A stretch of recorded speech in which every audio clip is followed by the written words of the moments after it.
everyone's doing well. Hopefully you enjoyed your brief day off, but we're right back in the saddle. Any questions? Anything in your mind from last class? Anything on your minds? No? All right. I want to start with a question that will bridge our last class, this class. This is going to be a tricky question, but we've had a minute to think about it. Okay? It's a true or false question. Okay? Here's your question. To fall into the first tier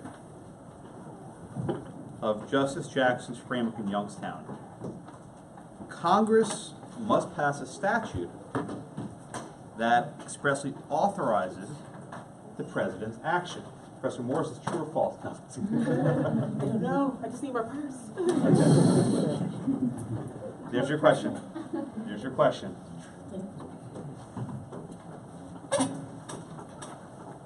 You've had a minute to think of this one's a little bit trickier. And Jeffrey, if you move your computer over, you won't be on the screen, because right now I'm recording your laptop, so I don't want to do that. A little bit more. A little bit more. Why is that? Yeah. Okay. Very good. There you go.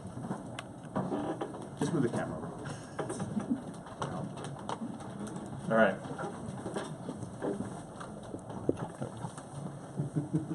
All right. There we go. Okay, you're off the screen. Okay. All right. I'll stop it here. All right. We'll talk about this one for a minute. Who's next? Are you next? No, I'm not. All right, Ava. We'll get to you eventually. I know you're eager. All right, Ava. What are you thinking here? Okay. Why is it false?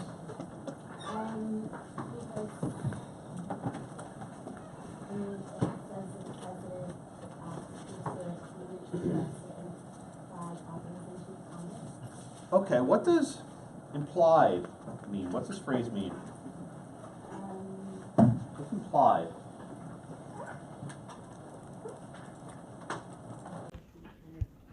I'm sorry? Well, in general, what's the difference between express and implied? Just not in ConLaw. Okay. All right, very good. So, Gabriel, remind us, what are the three tiers or three zones they're called sometimes in Justice Jackson? Just remind us of that, please, from last week.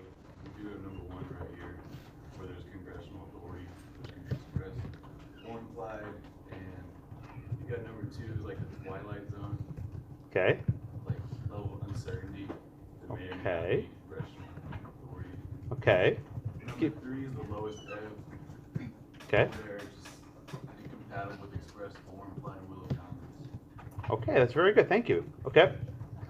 That's only part of it. You stated it well, but not completely, right?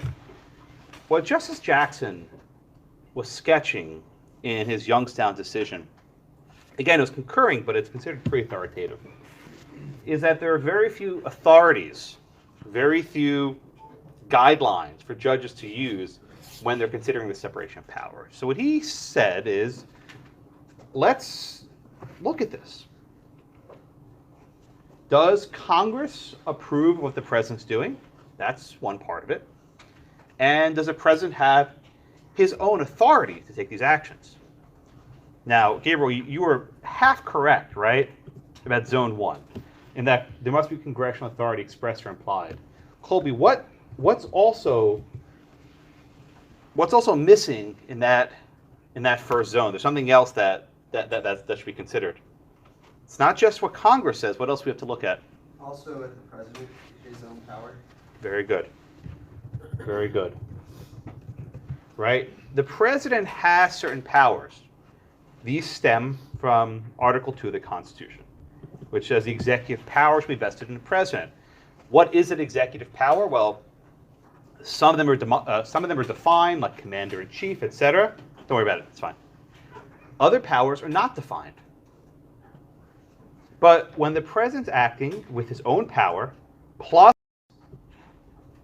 express or implied authority from Congress, right, the power is at its maximum. And we say that scrutiny is at a minimum. What do I mean by that? courts are not going to closely or strictly scrutinize the executive actions because the other two branches of Congress, both branches of Congress and the president seem to be okay with this, right? Who's the court to say that the other two branches are wrong? That's more or less what Jackson's getting at, okay? But then we have this this zone of twilight. If you know the TV show, The Twilight Zone, Jackson came first, right? The Rod Serling show came some years later. In this zone of twilight, it isn't clear whether Congress is given express or implied authority, and it isn't entirely clear whether the president has his own power to work on. Right? We just don't know. So the third zone, or tier, is where the president is acting with his own authority and nothing else. Right? All he has to rely on are his own powers, because Congress has not given him anything. In fact, Congress may have told him, no, you can't do that. Congress withheld the power, so the president only has his own authority. And this, I think Gabe said it, the lowest ebb, right? It's called the lowest ebb. Scrutiny is at a maximum. What does that mean? When the president's acting only with his own power, and Congress has nothing to do with it, the court's going to be very skeptical. Is this a proper exercise of power?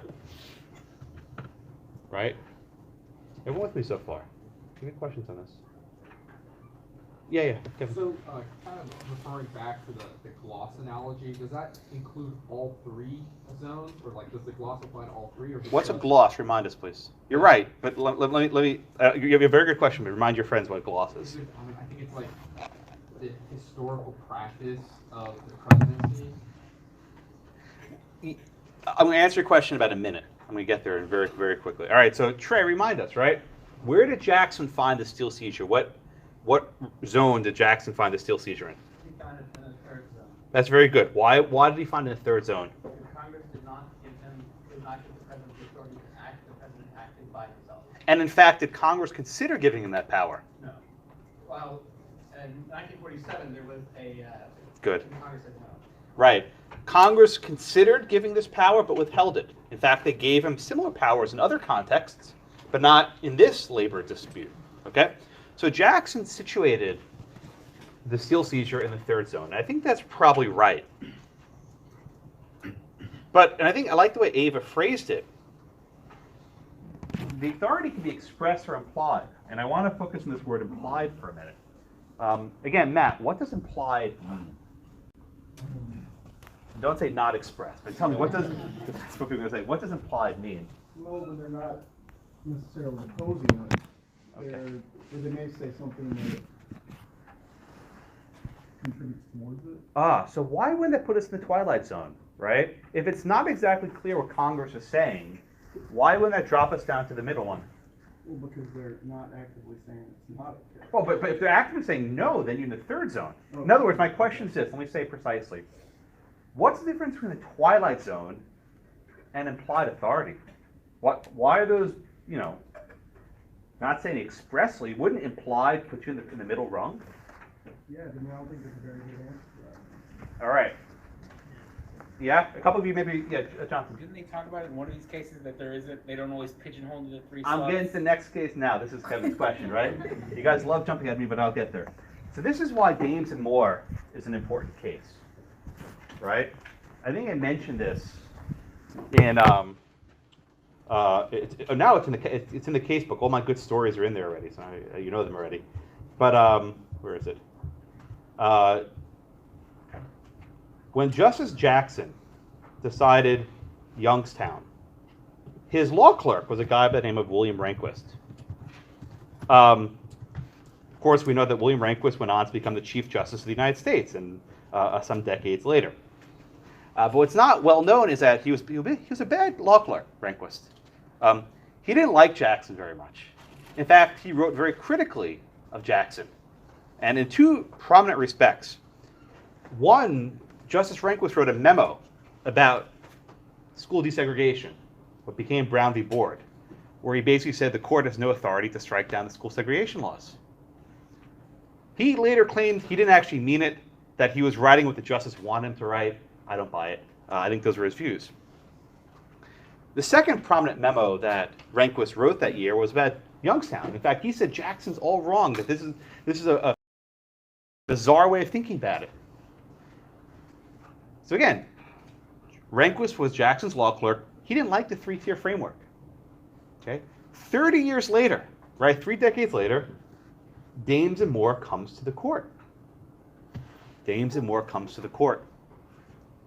And Rehnquist now, he's not chief yet, but he's an associate justice, has the potential to actually apply the Dames and Moore framework that he didn't like very much decades ago. So what did he do? Did he faithfully apply Jackson's framework? Or did he twist it a little bit? And did maybe he blur zones 1 and 2? That, in this case, we'll discuss in a moment, there was no express authority. I'm not even sure if there was implied authority. But he said the general tenor, the general behavior of Congress suggests that they would have supported this. I humbly submit to you, and you can tell me I'm wrong, maybe I am, maybe I'm not, that Rehnquist didn't apply Jackson faithfully. I think he tweaked it a little bit. But the answer to our question then, right, is not based solely on Youngstown, but also how Dames and Moore interpreted Youngstown. And here's the rub, of course. When Jackson wrote Youngstown, his law clerk was William Rehnquist. When Rehnquist wrote Youngstown, his law clerk was John Glover Roberts Jr., who is now the Chief Justice of the United States. By the way, don't say Chief Justice of the Supreme Court. They'll yell at you if you do. It's Chief Justice of the United States. They're very picky about that. There's a difference, which is I'll maybe explain another time. But Roberts was the law clerk. Now, I actually thought that perhaps Roberts helped write it. He didn't. I talked to some reporters who were at the time. Apparently, Rehnquist wrote this opinion in like a weekend in his vacation in Vermont or something up, in the Northeast. He wrote the opinion by himself. So I can't give Roberts any flack for this. He didn't actually write it. It was maybe proofread a little bit. But the answer to this question, and I framed it this way, I think in large measure defines whether we go with the Rehnquist interpretation or the Jackson one, right? So I think Ava right. I think the answer here is false, right? Which is good, yeah. I think the answer here is false, right?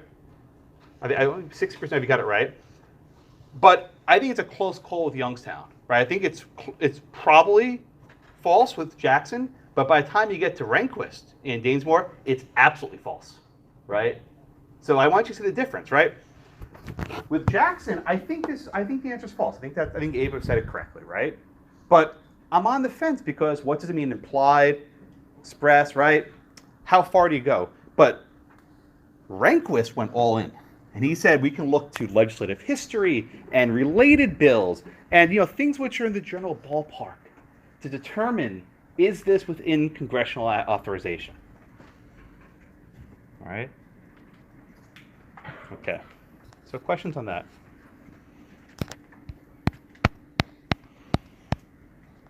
All right, Kimmy. You want to give us the facts, please, in Dames and Moore? Sure. So on November 4th, the American embassy was seized. It was in Tehran. They were our diplomatic personnel. They were captured. They were held hostage. So President Carter, he acted with the International Emergency Economic Powers Act. IEPA, my favorite law after LUPA, my favorite acronym. IEPA. Exactly. See, you got it. Got the spirit. He acted that, he declared a national emergency. Very good. He basically blocked the removal or transfer of all their property and interest that was in the United States. Good.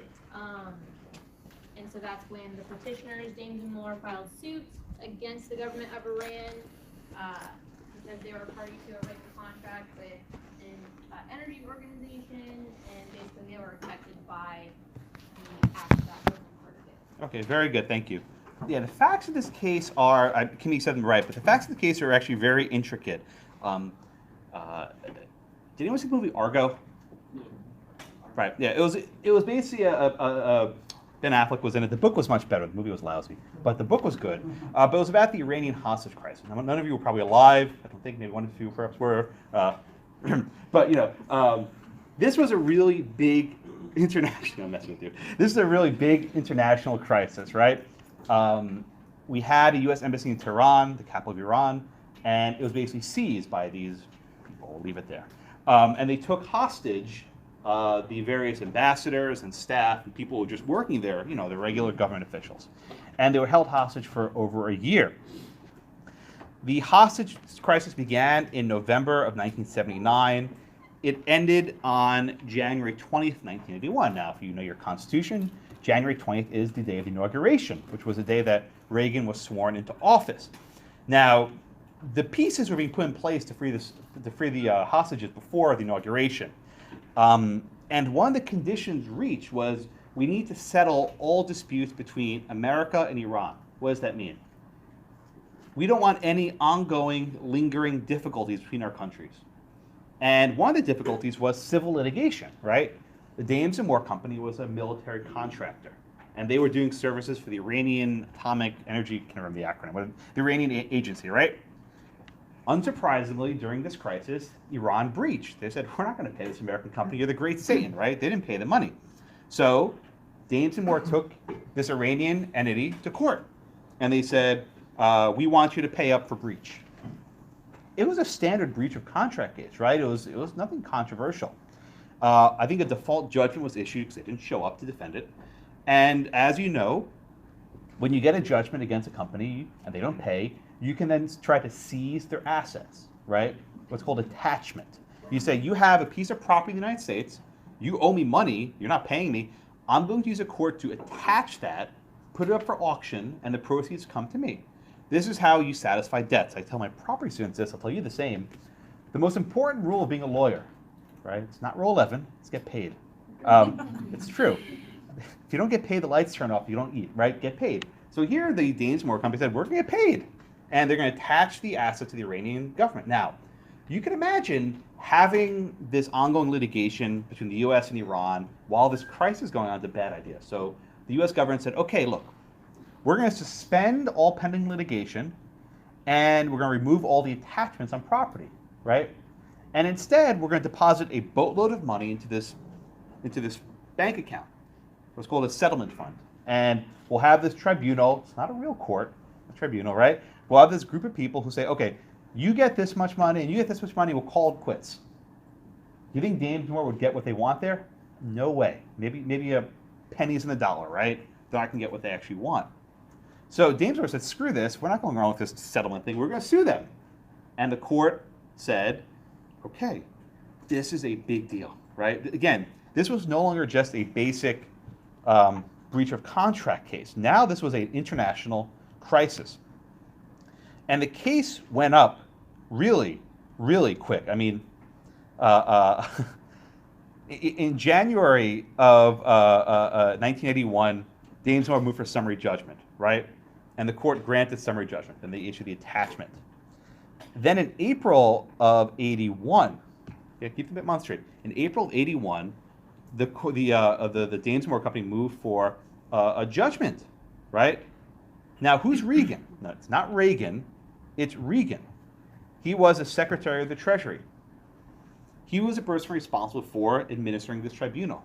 So after they got a judgment against Iran Energy Agency, they sued Regan. They sued this guy, saying, you're screwing with our case, right? And you're acting unconstitutionally. You don't have the authority to block our claim. This guy, Regan, you don't have the power to stop us, okay? This case went up to the Supreme Court really, really quickly, okay? The case was argued on June 24th of 1981 and decided July 2nd. So Rehnquist wrote the entire opinion in 8 days, which, it's pretty fast clip. Again, I think he wrote it mostly by himself, about 3 or 4 days in the weekend, okay? So again, the issue here, right, wasn't whether there was a breach of contract, right? We don't care about that. The issue here, did the Reagan administration have the authority to suspend these claims and to nullify the attachments? In other words, that Dames Moore doesn't get paid. Everyone just get the facts. The facts are there's enough, your reading's long enough, I can't give you more, but that's the basic facts. Okay, Michelle, let me ask you this question, please. So if the Reagan administration were to have power to do this, what are the two possible sources they can get it from? There are two places they can get it from. Any executive action come from two sources of power. Is it Well, in general, where can the president get power from? from the executive power? Is it Article 2? Good. Okay, so the president get authority from Article 2. Where else can the president get power from? The more common one. Congress? Congress. Very good. Right. And this is Justice Black, right? Black says that the president gets power from either A, the Constitution itself, or B, an act of Congress. That is, Congress can delegate authority to the president. No problem there. This is actually the Schechter-Poultry case, right? Can Congress delegate authority to the president? There are some limits there, but it can be done. If you notice, Rehnquist cites Black in like one sentence. Like, okay, enough of Black, right? He cites Black at the very... Black was the majority. He cites Black, I think, once or twice right at the beginning, and that's it, right? And he goes, all right, let's talk about Jackson now, my old boss. But again, he didn't like Jackson's opinion. You have to read it with that history. A little bit of a passive-aggressive tone to Jackson. Right? You can sense it really subtle. It's there. Maybe I'm crazy, but I sense a very subtle, it's like, Jackson, right? Because he didn't like him very much. It was a very strange relationship. Back then, the justices had only one law clerk at a time. They did not get along very well. Okay. So, Sam, what then is... Oh, sorry, let me ask the question differently. How does Rehnquist go about applying this Jacksonian framework to the question at hand about the seizures and the nullifications? What's his approach? Just walk me through it. Okay, so the court found that through IEPA, that gave the president the express authority to nullify and transfer the transactions. Okay. But in regards to the suspension of claims, Okay, good. this is like the blending of the tiers. Oh, you're right on it. Yeah, very good. Formalism, Okay, yeah. Congress impliedly gave the executive the authority to suspend the claims. Very good. Very good. So again, there are two issues, right? The first is to nullify the attachments, that is saying that you can't seize Iranian property. Okay. That was authorized expressly by a law called IEPA. This is my favorite acronyms. The International Emergency Economic Powers Act, right? Also called the Hostage Act. So there's not a problem. Congress gave the president the power to nullify the attachments, right? So that part's easy, right? That part's not a problem. It's the second aspect, right? The suspension of claims. And let me just make clear what that means. I sue you in court for breach of contract, right? Normally, if I sue a diverse party, I can go to federal court and get damages. But what the government's doing here is they're actually suspending, saying, no, you can't go to court. We are closing the courtroom door to you. Any claim against an Iranian entity, you're out of court. Okay, and I think Samuel said it. IEPA didn't discuss the suspension of claims. It only discussed the nullification of the property attachments, right? So Cameron, how does Rehnquist then go about deciding whether Congress has approved of the claim suspension process? It talks about how it's kind of been implied over time. Oh, implied. There's that word again, right? Yeah, give me a little bit more. Particularly starting with the International Claims Act of 1949. Oh, there comes the gloss, right? Keep going, yeah. And then from there on, other times where they've had executive agreements to deal with claims, particularly with like Yugoslavia in that first one, dealing with China, among others. Very good, very good. So Rehnquist says this. He has this one quote, and this is his major move. He says that IEPA, right, is highly relevant in the, quote, looser sense of indicating congressional acceptance. Again, the looser sense of indicating congressional acceptance. What does that mean? Well, we're being very permissive with how we find authorization. Whatever Jackson meant by express or implied, I don't think he meant that. Right? Whatever Jackson meant, he didn't really dig too deep into it. You can read it again, take my word for it, right? But whatever Jackson meant by express or implied, he didn't mean that. But I think what Rehnquist is doing here is basically like folding in 1 and 2, the first two zones. I think he's folding them in together. And I think Cameron is exactly right. He looks through various long-standing practices. For example, claim tribunals, which have been around for decades. This is Kevin's question a minute ago about gloss, right? As Justice Frankfurter said, if there's a long-standing practice that's never been challenged and people just accept, that's a pretty good indication that Congress and the President are on the same page, right? That he has his authority. That we're not in Zone 3, it's not a rejection, but 1 and 2 kind of blur, right? They fade to black, you could say, right? But they come together. And I'm not going to bore you with all this historical stuff, but there are evidences, or there is evidence of the President using this sort of authority in the past to suspend pending litigation. He mentioned Yugoslavia. There were other claims involving the Soviet Union. There's a case called Pink, which is mentioned. All these cases and all these practices support the general notion that these sort of executive agreements can be used to suspend claims, right? That is, if no one challenged this in the past, Congress never flinched, right? Congress never complained.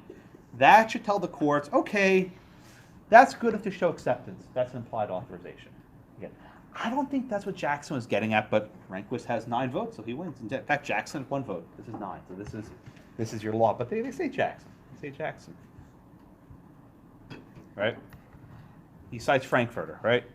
A systematic, unbroken executive practice, long pursued to the knowledge of the Congress and never before questioned, may be treated as a gloss on executive power vested in the President. All right. Raven, another question. After President Reagan issued the suspension of these claims, did Congress freak out and say, "What are you doing? You're breaking the law. Stop it! You know, you're acting unconstitutionally"? Was there any ex post freaking out by Congress? Objection? No. What did Congress do? They upheld it. What do you mean they upheld it? Well, they allowed them to do it, it was Well, you're right, but did Congress take any action to express disapproval? That's the question, right? Did Congress pass a resolution saying, Reagan, you're breaking the law? Malia? No, they didn't. And they said something about how they continue to amend the other Good. the international claims. Yeah. Settlement Act. So Very good. kind of, even though they didn't say that Very they good. disagreed, they were Yeah. kind of showing. Very good. Very good, right? So there's no evidence Congress ever opposed it. In fact, as Malia said, they passed other bills that seem to support this executive practice, right? That in an international crisis, give it to the executive the flexibility to do these sorts of suspensions. And even more so, after the President Reagan did this, Congress didn't oppose him. In fact, Congress, at least one member said, yeah, this is great, deal it, right? So Congress seems to be happy with this delegation of authority to the President. Again, they never passed a statute expressly, or in my mind, impliedly saying you can do this. But Rehnquist says, based on all this evidence, right, decades of practice, this sort of, mishmash whirlpool, we can pull out enough to get Reagan over the hump. Everyone see this, right? I'm asking if you agree with that. I'm asking if you see it, right? You can agree or disagree, I don't care. But everyone just see what Rehnquist is getting at. So again, in my mind, maybe I'm wrong, I don't know, but this folds 1 and 2 together. I think it collapses the 2. Because if this record is enough to get you into zone number 1, then I think just about anything gets you to zone number 1. It's hard not to fall there. Yeah, Jonathan. But doesn't he end his entire thing by emphasizing how narrow? Oh, I was getting there next. You keep jumping heavy, right? Yeah. Now- Then he goes on because it has a major foreign effect, and then I keep thinking as I read this, well, what about the due process? Are you depriving them of property without giving them any? Okay, very good. So when we answer, Jonathan had 2 questions. I'll answer both of them, right? First, what about due process, right? Generally, if you're aggrieved, you have the right to go to a federal court, and the government can't keep you out of court. The question here is what processes do. And I think the response is when you're suing a foreign power, you don't get all the normal civil litigation benefits because of the international implications. In other words, Congress can shove the courts, and this might be a reason why. But your second point, I think, is actually even more important, right? He says at the end, we emphasize the narrowness of our decision. We do not decide that the president possesses plenary authority to settle claims.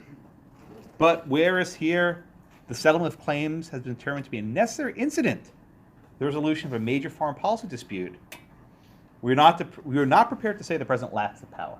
What the hell is that? That's right. Okay.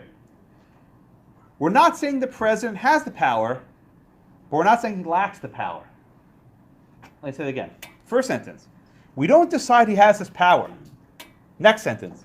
But we don't say he lacks the power. Well, what the hell is that, right? Which one is it, buddy, right? What they're saying is, we don't need to decide this because Congress decided for us. Because we determined Congress supports this action, Zone 1, we're not going to get there, right? We don't need to decide the president has the independent constitutional authority, right? Remember I gave this plus, right? Right? We don't need to decide if he has the independent, plenary authority, his own Article 2 power to do this. We don't need to. In other words, because once you get into first zone, you don't have to resolve the constitutional question. That's what he's getting, I think. I think that's how I read it. I don't know. Jonathan, is that how you read it? No, I was confused. Does it make sense to you now? Starting. Yeah. Good, I'm glad. That's what I'm here for, right? So that's why I paid the small bucks. Right, Trey. So, just can you, because of the narrative for Lily, can you only say then that 1 and 2 did collapse in this case? Oh, what a good question. So there's an unfortunate pattern in Supreme Court separation of power decisions. They say, well, we're only deciding this case, we're not deciding anything else. And the most famous one is Bush v. Gore, which I don't have you read. It's in your book, but I don't have you read it. It's long. But the court says at the end, we're only deciding this case, right? This should not be cited elsewhere. Does anyone believe that for a second? It's been cited in plenty of other contexts. So when the Supreme Court makes a decision, to use Justice Jackson's phrase, it lies around like a loaded gun. It's there, right? Even if they say we are narrowly deciding this, it's precedent. Now maybe a future judge will cite it, maybe a future judge won't cite it, but it's there. Once you put an opinion into writing, you can't stop it, right? You can't say this shall not be cited. Of course you're going to cite it. It's precedent from the Supreme Court. So I think, Trey, your question's good, right? Dames and Moore has been cited. Now, I don't know if it's come up in the exact context of claim settlement, but it gets cited in other contexts. So you never know how a case you author as a judge will be cited in the future. You can't know. None of us have prophecy. We don't know how a case will be decided, right? But yeah, that last paragraph, this narrowness, is a very common technique in opinions that has absolutely zero significance. Okay. All right, so everyone get the holding then in Dames and Moore. I guess I can wait, right? The holding in Dames and Moore, right, is that even though Congress never expressly authorized it, based on decades of congressional action where they legislated in this field, there's enough for the court to say that Congress would have supported this. And that's enough to get you into Zone 1, and there's no need to address the independent Article 2 executive power. Everyone get the holding of Dames and Moore? Yeah, go ahead. I was just curious, when I was reading this, I didn't see that it talked about it, so I assumed it wasn't at issue in this case, but I could see where it might come up, and that would be like the president's authority to declare emergencies. Whoa! What's this president's authority to declare emergency? I didn't see that. The authority given to him in the international emergency. Oh, under the statute. Okay, so right. Is there any is there a scope to that? I don't know AIPA well enough to answer your question. I'm guessing it's pretty broad. But let me answer your question this way, right? That very last paragraph, we don't decide the Article 2 question. Wait, I'll ask this question. What if Rehnquist had said we're in Zone 3, right? Congress never authorized this. Does that mean the president loses? Not necessarily. Not necessarily. Because again, what if indeed the president had the inherent Article 2 power to suspend the claims himself? Would he need the statute? So just don't forget this. Even if the president's in Zone 3, he might still win, right? Because if the president has a strong enough independent power to do X, whatever X happens to be, and Congress says, no, you can't do it, the president's like, screw you, I got my Constitution, right? I got my Article 2. That doesn't happen very often. It has happened maybe a couple times I can think of. It's fairly rare, where the president tries to exercise an executive power and Congress tells him no. One instance that came up in the last couple of years is Libya. right? President Obama sought authorization to go into Libya, and Congress said, no, we don't want to do it. He engaged in certain actions in Libya regardless. Now, President Obama was careful. He didn't rely on Article 2. He relied on the War Powers Act. We can discuss that maybe another time. But that could have been a case where you had a clash where the president was in the third tier. Now, fortunately, those cases are not litigated. They shouldn't be litigated. This case was litigated because it was a private plaintiff that had a grievance, a breach of contract. Judge? Yeah, just from that example, I don't know, that almost seemed like it would be more advantageous for the president to just do things on his own and not ask Congress. Isn't that awesome? Yeah? Yeah, pen and phone, right? Well, so his question is, isn't it more advantageous for the president to do things on his own? So I'll answer your question in two respects, right? All you think about in this class is case law. That's all you care about. Case law, case law. Those sorts of separation of powers issues are usually not litigated. It's hard to get a war issue into court because no one's injured in that sense. But the political angle is this: when the president acts against the will of Congress, his popularity is going to be very, very hardly hit. Maybe not. Maybe it's right. Maybe the people will love the president flouting Congress. I don't know. But there's a cost to acting unilaterally. There's a cost. Any other questions on Dames and Moore? Dames and Moore. Going once, going twice. All right, we're going to jump around now back to Hirabayashi. It's not chronological. It's one of the few cases where the casebook jumps around a bit. There's no good way of doing this, but I want to play a video for you. It's long. It's about 9 minutes. I mean, long, but relatively long. That was a piece of American propaganda from during the Japanese internment. I just want you to watch this, and we'll just watch it, and maybe I'll comment along the way. But it's yeah.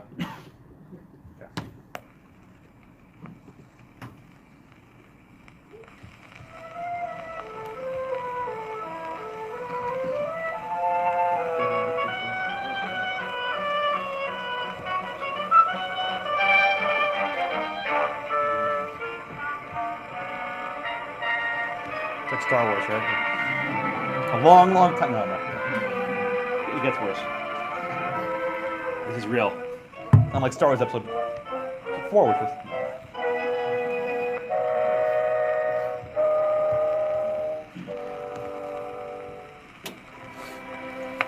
When the Japanese attacked Pearl Harbor, our west coast became a potential combat zone. Living in that zone were more than 100,000 persons of Japanese ancestry, 2/3 of them American citizens, 1/3 aliens. We knew that some among them were potentially dangerous, but no one knew what would happen among this concentrated population if Japanese forces should try to invade our shores. Military authorities therefore determined that all of them, citizens and aliens alike, would have to move. This picture tells how the mass migration was accomplished. Neither the Army nor the War Relocation Authority relished the idea of taking men, women, and children from their homes, their shops, and their farms. So the military and civilian agencies alike determined to do the job as a democracy should, with real consideration for the people involved. First attention was given to the problems of sabotage and espionage. Now, here at San Francisco, for example, convoys were being made up within sight of possible Axis agents.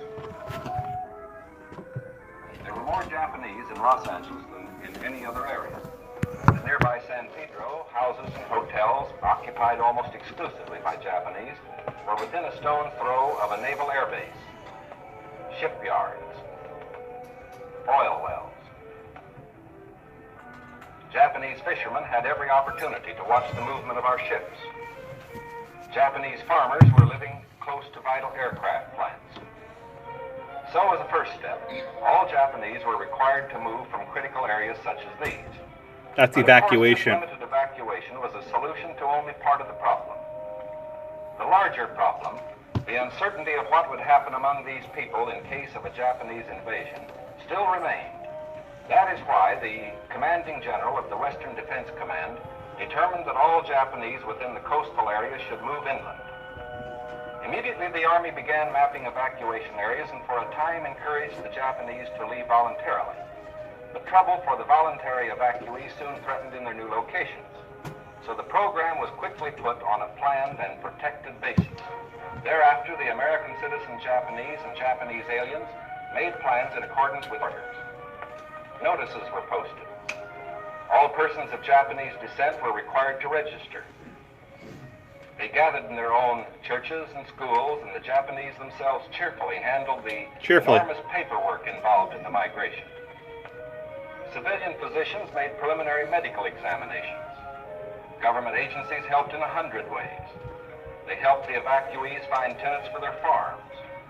They helped businessmen lease, sell, or store their property. For a huge loss. This aid was financed by the government, but quick disposal of property often involved financial sacrifice for the evacuees. Yeah.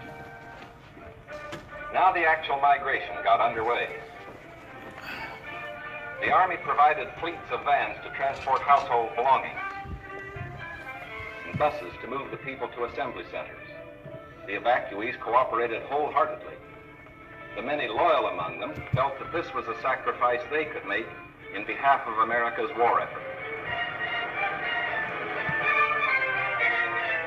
In small towns as well as large, up and down the coast, the moving continued.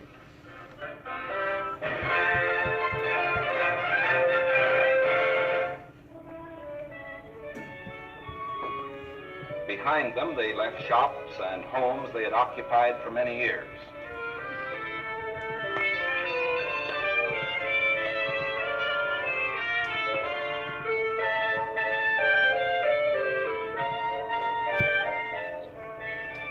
Their fishing fleets were impounded and left under guard. Now they were taken to racetracks and fairgrounds where the Army almost overnight had built assembly centers. They lived here until new pioneer communities could be completed on federally owned lands in the interior. Santa Anita Racetrack, for example, suddenly became a community of about 17,000 persons. The Army provided housing and plenty of healthful, nourishing food for all.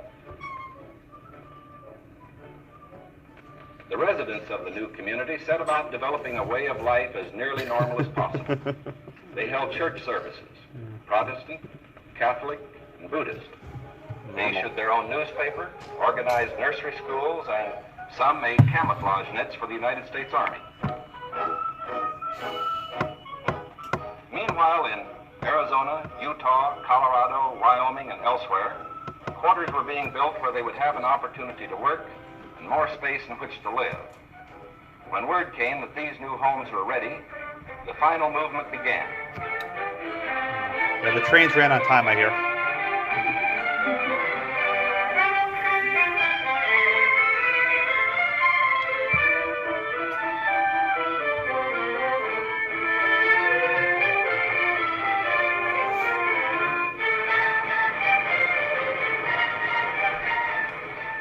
At each relocation center, evacuees were met by an advance contingent of Japanese who had arrived some days earlier and who now acted as guides. Naturally, the newcomers looked about with some curiosity. They were in a new area, on land that was raw, untamed, but full of opportunity. Here they would build schools, educate their children, reclaim the desert. Their own physicians took precautions to guard against epidemics. They opened advanced Americanization classes for college students, who in turn would instruct other groups. They made a rough beginning of self-government, for while the Army would guard the outer limits of each area, community life and security within were largely up to the Japanese themselves. They immediately saw the need for developing civic leaders. At weekly community meetings, citations were given to the block leaders who had worked most diligently. Special emphasis was put on the health and care of these American children of Japanese descent.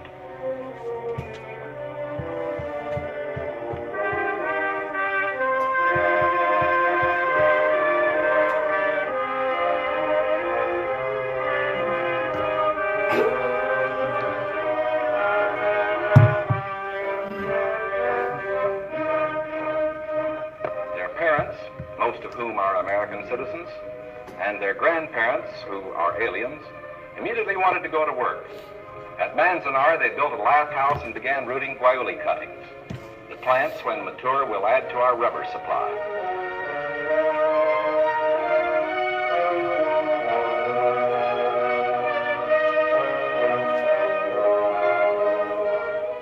darker, they undertook the irrigation of fertile desert lands. Meanwhile, in areas away from the coast and under appropriate safeguards, many were permitted to enter private employment, particularly to work in sugar beet fields where labor was badly needed. Now, this brief picture is actually the prologue to a story that is yet to be told. The full story will begin to unfold when the raw lands of the desert turn green, when all adult hands are at productive work on public lands or in private employment.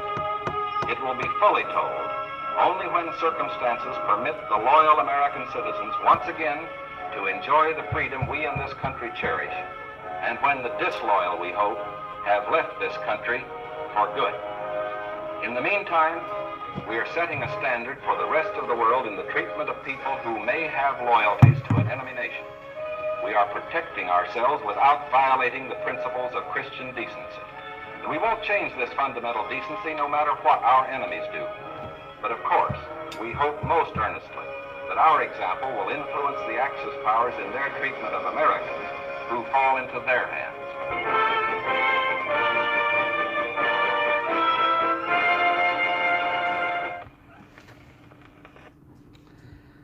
Okay. So again, this is not a. This was an actual government newsreel. Back then, there was no TV. If you wanted to watch the news, you go to a movie theater, and before the movie, they put on a little newsreel, a brief clip. And so this would have been shown at movie theaters across the country. I call it propaganda. I don't have a better word to use, but this is what the American government was trying to convey to the American people about the internment program that was going on. I'll show you a few pictures. I'll get back to Hirabayashi in a minute. This is actually shown in the movie, saw it briefly, but these were the announcements that were posted throughout the West Coast, in Portland, and Seattle, and San Francisco, LA, and all major cities. And I'll read it if you can't see it. It says, instructions to all persons of Japanese ancestry living in the following areas, and it lists the areas. And they're required to, it says at the bottom, go to the civil control station between these hours and these hours, right? Signed by General DeWitt. He was the commander of the Western Front. This wasn't a request. It was an order. And I want you to understand the scheme that was worked up, right?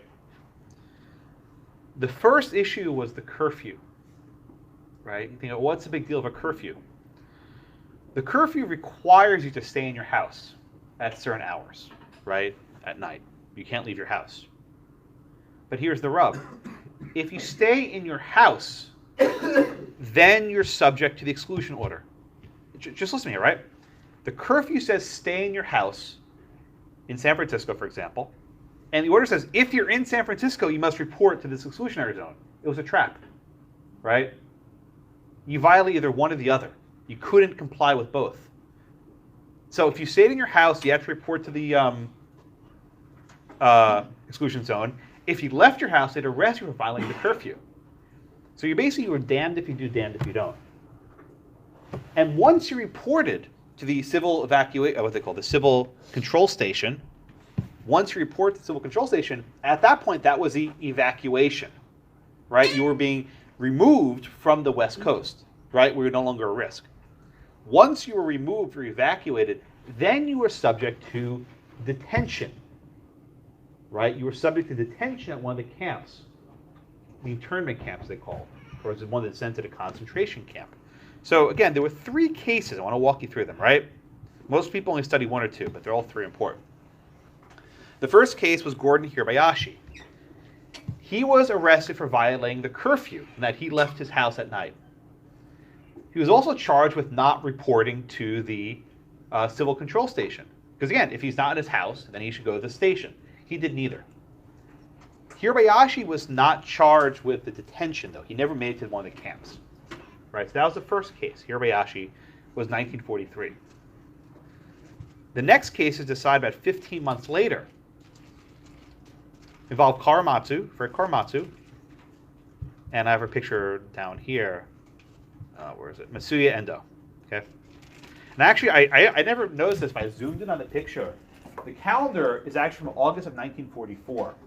I can tell if you zoom in with good resolution. Her case was decided December 1944. So this picture was taken while she was in the camp. I never put that together until last night. But she was actually working as a secretary of some sort in the camp. Okay?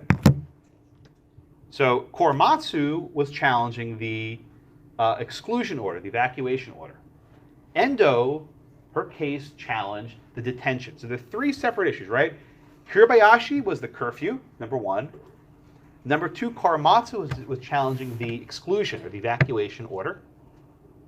And number three, Endo was challenging the actual detention. Don't get them mixed up. They were all separate issues. They overlap a lot. Okay. Now I'll show you some more pictures. Here's a map of the various centers. They call them the internment camps, and they were spaced, all throughout the United States. Some in Texas, right? But the big ones were mostly in the western states. Okay. This was a newspaper, front page San Francisco Examiner, when the order was put up. Alice Revolt Japs in California near. Not like, oh my God, what are they doing? It's like, yeah, they're getting ousted. There was a footnote, I think it was in Murphy's concurring opinion, which interviewed some farmer saying how he wanted to get rid of the Japanese, whether they were a threat or not. This is not well known today, because there are other types of bigotry in our world, but anti-Asian animus was really virulent at the time on the West Coast. Across America for sure, but on the West Coast in particular.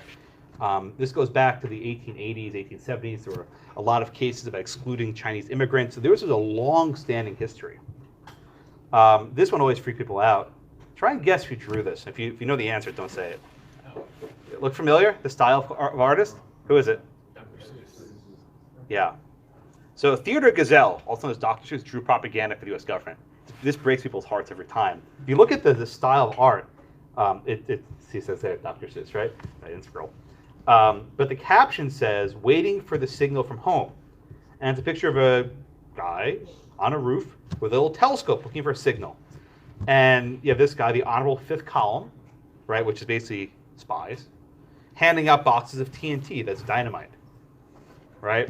So this was the sort of things that a child's artist was drawing for circulation.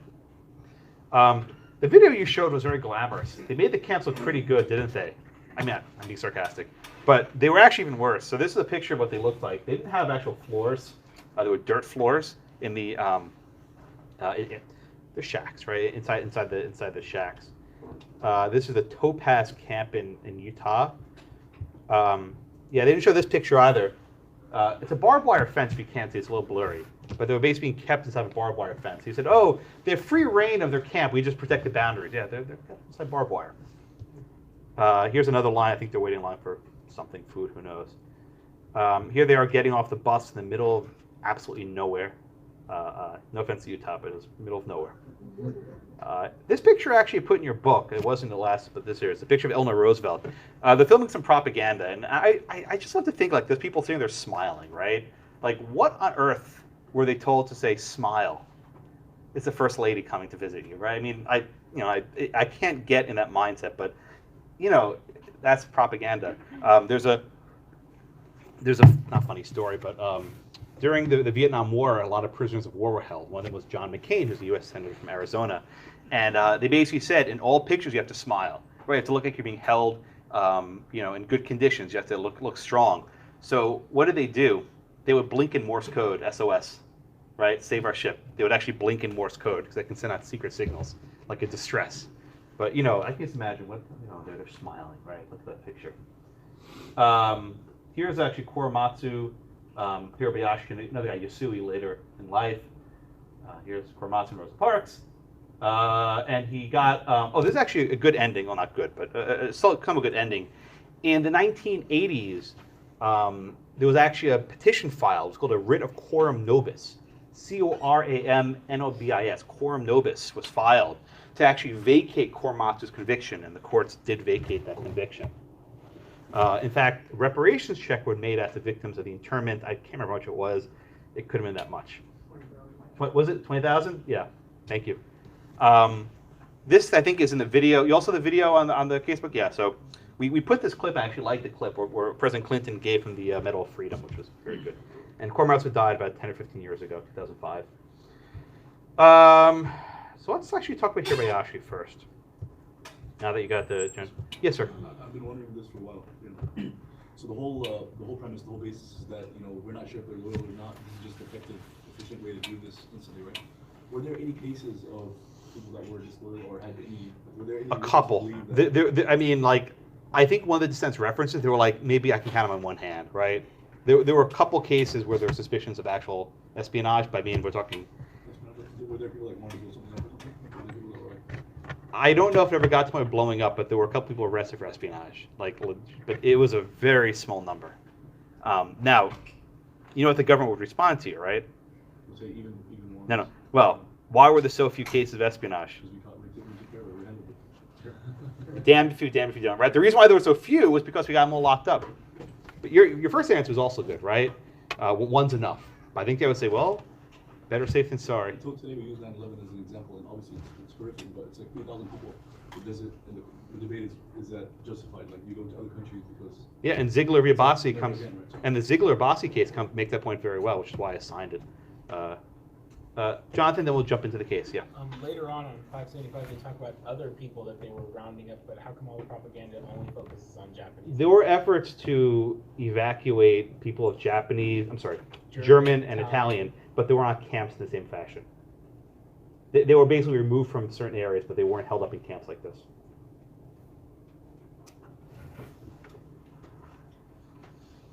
All right, Denny, last question, we'll do the case. Go ahead. No, I was just going to say that, like, wasn't there, like, a misunderstanding of how Japanese people viewed their government at the time? I mean, they had, like, a god emperor and everything. So I think there's a misunderstanding that's lost throughout the history of what we're dealing with here. I mean, it's really just a misunderstanding or a not understanding of... Yeah, that was actually, Murphy referenced that as dissent. It was actually edited out of your book. I put it in for next year, for the next edition. But there is a discussion about the perception of how the Japanese people were insulated, and they weren't part of our polity. I think Murphy does a pretty good job at dispelling that. Let's jump into Hirabayashi, right? Who am I up to? Oh, Steve. Okay, just give me the facts on Hirabayashi, please.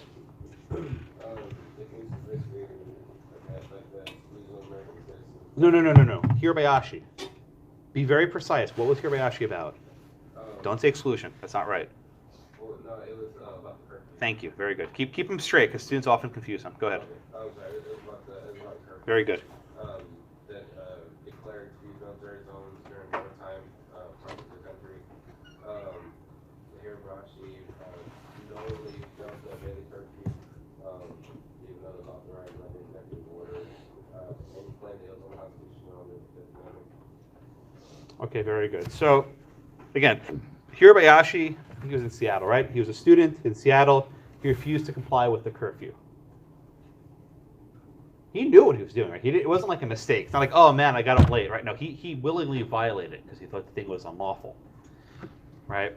So, the issue here, before we get to the Fifth Amendment, we'll get there in a minute. Did the executive branch have the authority to implement this curfew? It's actually a fairly difficult question. So, Ambrose, what gave the authority to General DeWitt, right, to issue this curfew in Seattle? Well, there was one executive order. Okay. Number 9066. Very good. Decided that the successful prosecution of the war requires every possible protection against espionage and sabotage. Okay, very good. And there was also like political congressional law. Very good. That was March 21st, 1942. Okay, perfect answer, right? So there are a couple sources of authority, right? So first off, there's an executive order, Executive Order 9066, which says, I'll read it to you, the successful prosecution of the war requires every possible protection against espionage and sabotage, blah, blah, blah, blah. And Roosevelt then authorized the Secretary of War and other commanders to prescribe military areas and to impose various restrictions on the people in those military areas. Okay? General DeWitt, based on this executive order, designated the zone and said we're imposing a curfew from people in this zone. Okay? Now, the executive order was issued fairly quickly, right? It was issued fairly quickly after Pearl Harbor, which was December of 1941. A couple months later, in March of 42, Congress gets in the game, and they pass a statute that says whoever enters and leaves one of these zones can be basically detained by the secretary and blah, blah, blah, blah, blah, right? So the first question is, Judge, did the Roosevelt administration have the authority to institute this curfew?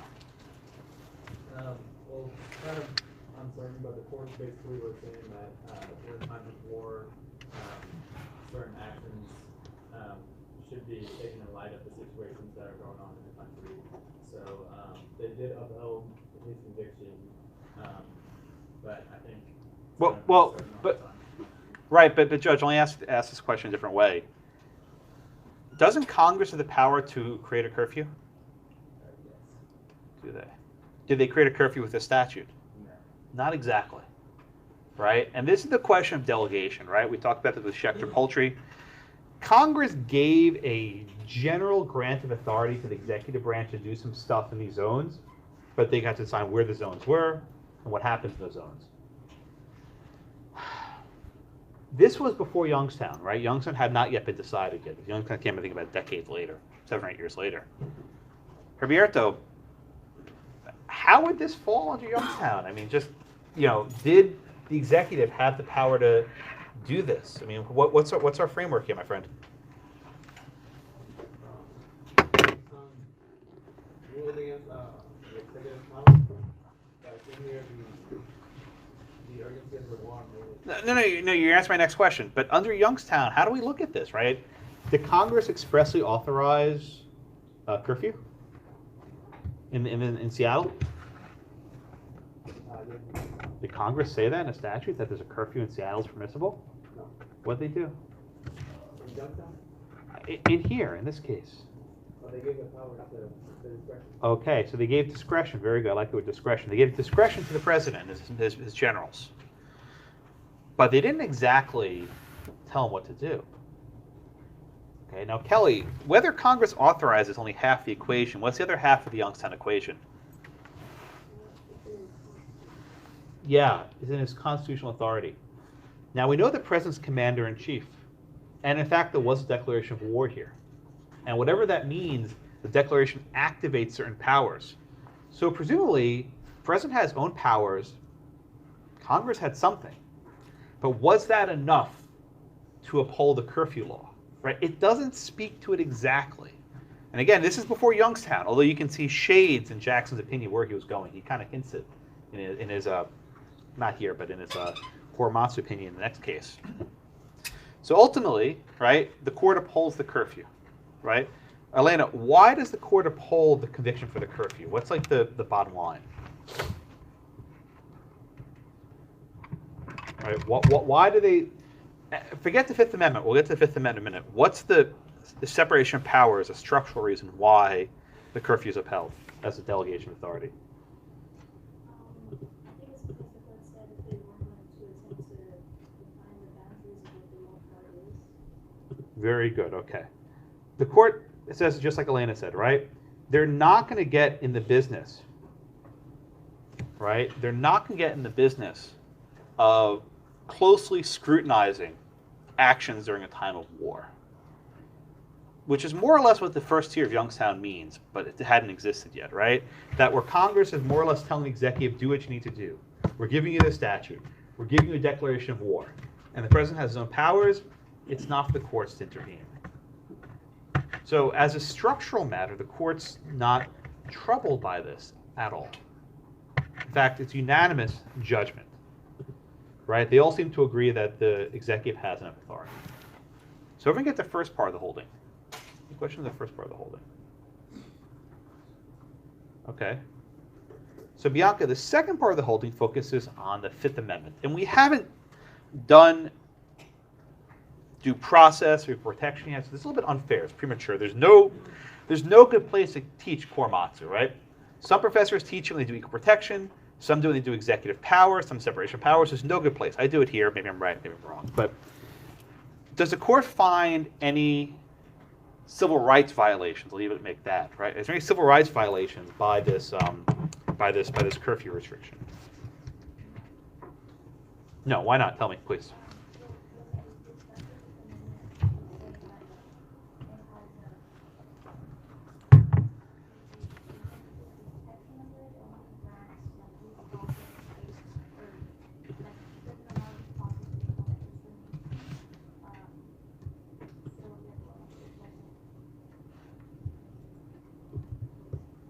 Very good, right? So here, I'll put the Fifth Amendment up here, okay? So the Fifth Amendment, right, provides that no person shall be deprived of life, liberty, or property without due process of law, right? We'll discuss this at much length later, but the Fifth Amendment lacks what the 14th Amendment has. The 14th Amendment has an equal protection clause. They can't be deprived of equal protection of laws. Why then, Amina, why then, I'm sorry, yeah, I can't see it. Oh, Min, I'm sorry, it's the last letter cut off. Why then, Min, does this law not deprive people of due process of law?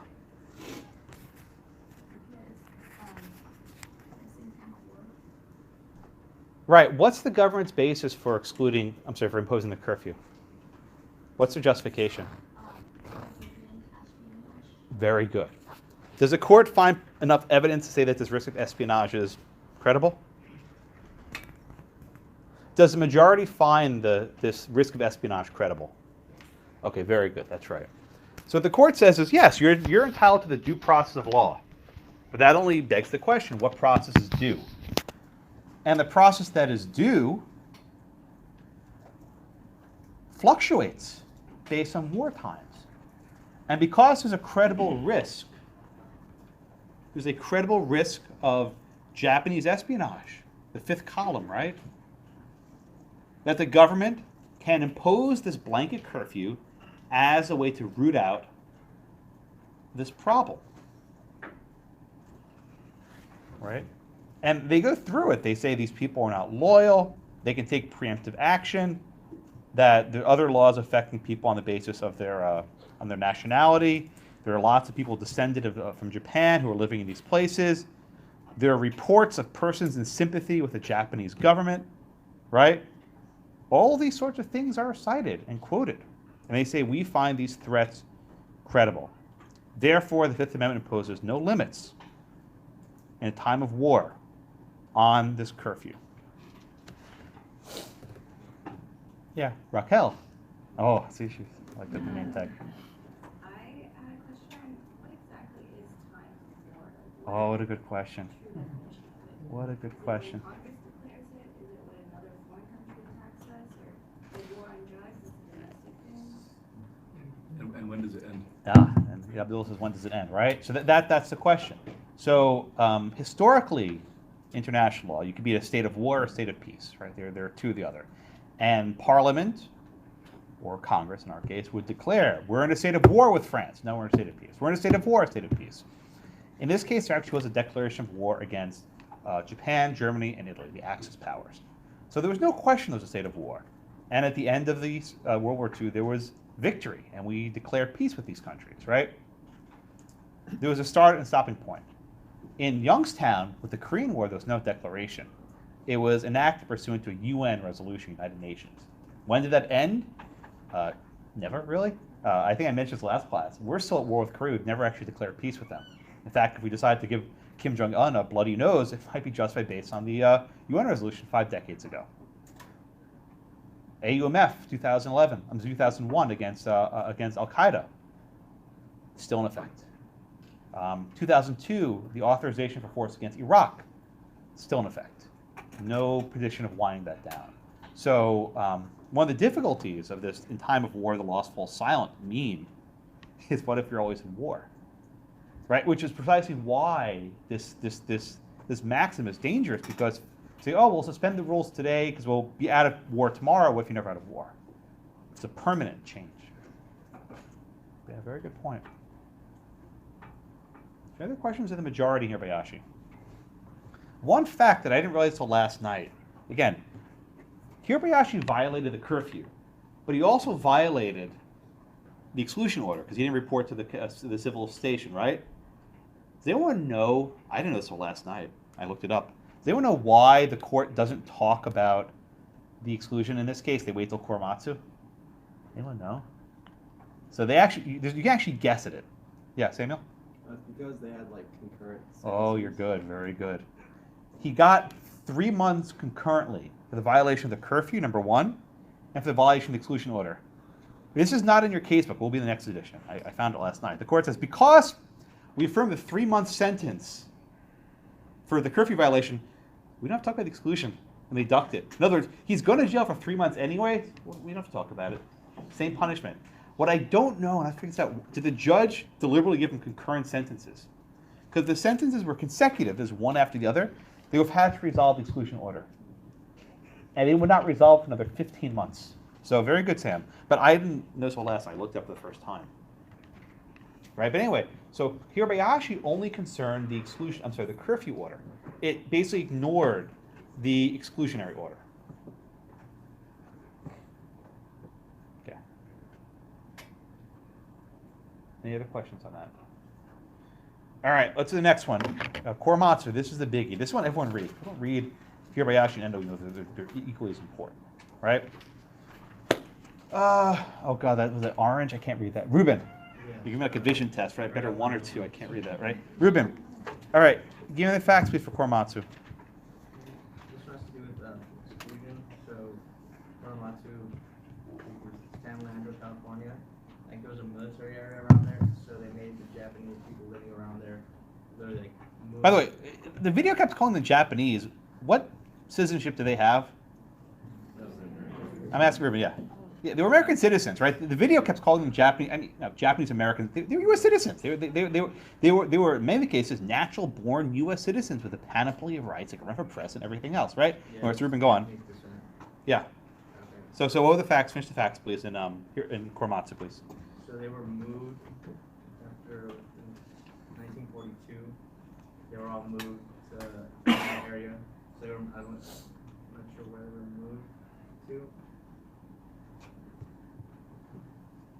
Okay. And they just said that it was since it's during the war, kind of related back to Hirabayashi, since it was something that was needed since they were so close to. Okay. So again, very good. Okay, very good. Thank you, Ruben. So again, Hirabayashi was the curfew. Korematsu was the exclusion order, right? It's a, if you reside in these zones, which is basically the entire West Coast, you are required to be excluded from the West Coast and sent to these camps. But again, this was only about the exclusion.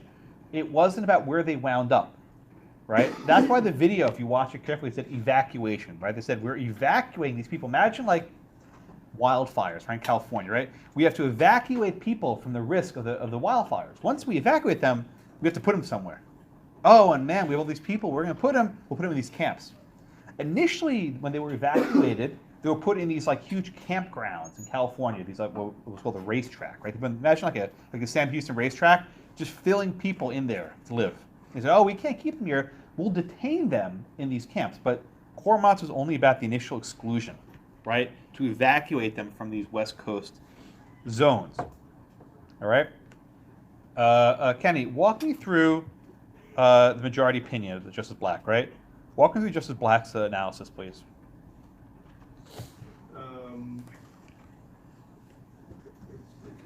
Basically, they have the authority because it's a pressing public necessity that they are excluded. Again, so what are the two possible sources of authority for this action? Congress and the president. Very good. Did Congress give the president the power to exclude these Japanese people, U.S. citizens for sure? But did he give Congress that power? Did Congress give the president that power? Yes. Okay, very good. How do we know that?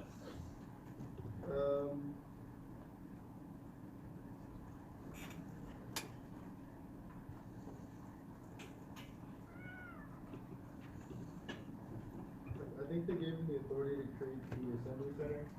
Okay, very good. So this case is, in one sense, a little bit easier because the Congress gave a little bit more specific guidance. In fact, they actually had to appropriate money for the construction of these camps. They were proud of it. They put them in movies, right? They put them in film strips, right?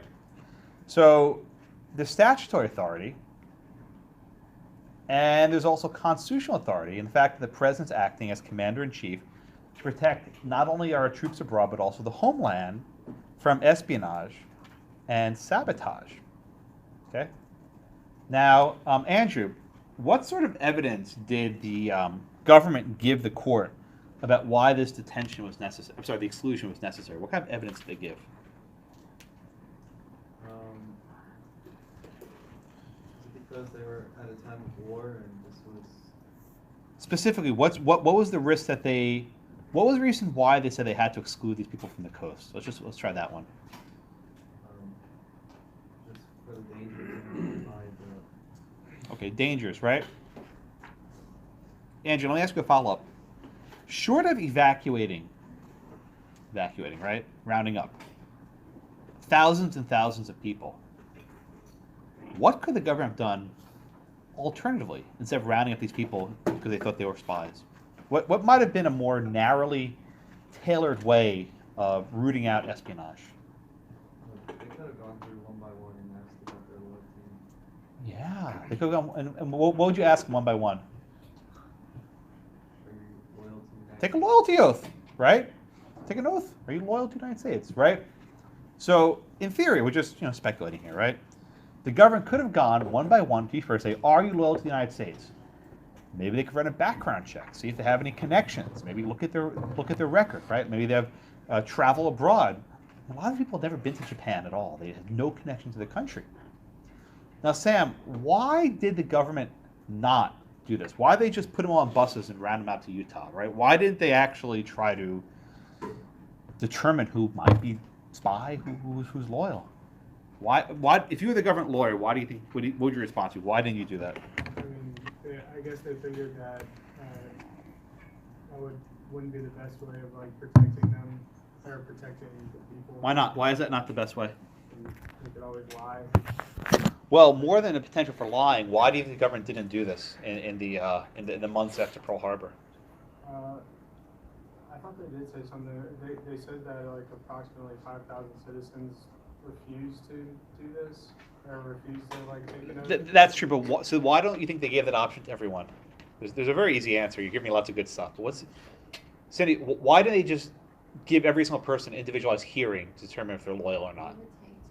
Yeah, very good. So the government said, look, we're in a time of war here, right? We don't have time to give every single individual a personalized hearing before a judge or a military officer where they get to produce evidence and cross-examine witnesses, right?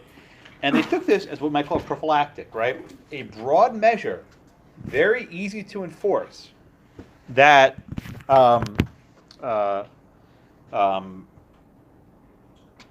roots out all possible traces of espionage. I think was it Abdullah or someone, Whitney asked before, the fact that there were no acts of espionage is, but we kept them locked up. That's why there's no espionage, right? It's a self-defeating prophecy.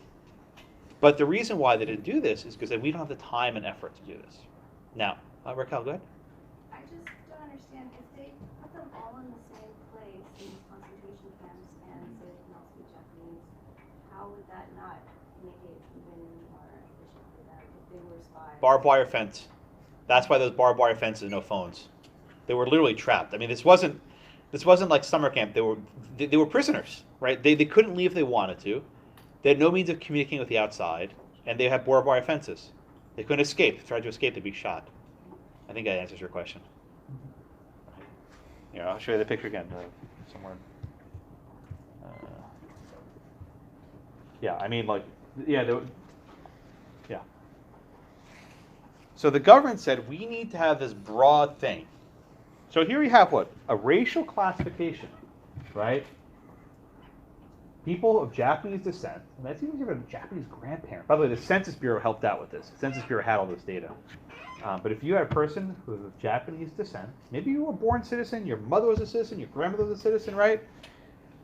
You would now be subject to this order, and you wouldn't be given any individualized hearing. Okay. Now, Anakari, does the court say that these sorts of racial classifications are always allowed? They don't. When are they not allowed? Well, it says the president and the Congress have limitations, and in this case, it was just necessary. Okay, why was it necessary here? Because of the war, it was an emergency. Okay. So the court has this one line, and they say, all legal restrictions which curtail the civil rights of a single racial group are immediately suspect.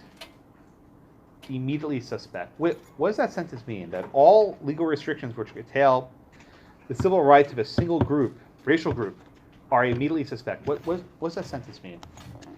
All litigation intended to curtail those rights is immediately suspect, but maybe implying that What does suspect mean in this case?